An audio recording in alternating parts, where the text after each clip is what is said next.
Hi guys. Stress na stress ako karong hapunan. Kay busy ko pang limpyo dire sa akong outlet, you know, kay lagi gubutan ako so nang limpyo ko. Kay cut off na po yung isito.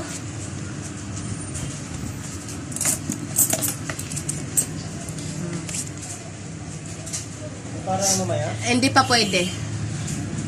Pagkatapos ng bulan ng alas 5, tsaka pa siya pwede. Kay, you know guys, nagbili ng banana dito kanina. Banana, something ganito, scratch. O, ayan. Paano to? Ayan, scratch 8. Scratch 8. Scratch 8. Tapos, confident pa siya sabihin na pera na lang daw to. Pera. Ayan, pera na daw yan. Oh. Nung pag-check ko, kasi nga, mukhang may something tong kaskas na to. Kasi ang linis-linis kung tingnan. Ang linis-linis niya. So, nung pagtingin ko, tampered pala. Ayan, no? Tignan nyo yung ginawa niya, guys. Ah, may ano siya, no? May utak. Ayan, no? Tignan nyo.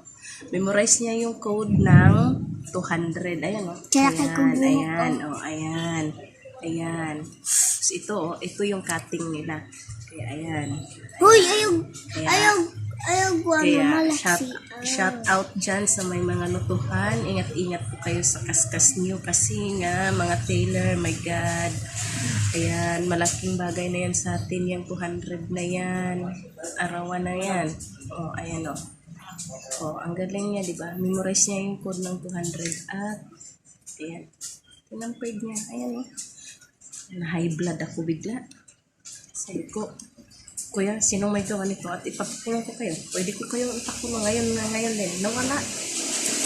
Kung mga animal kayo ha, ang linis niyong gumawa, ang linis niyong magtampered. At Ayan, Sarah, kaya shout out sa may mga lutuhan dyan. Bye. At yun lang ang isi-share ko. Part ng kaskas ko, part ng scratch. So, ayun. Kaya, ingat-ingat mga tailor. Goodbye. Bye.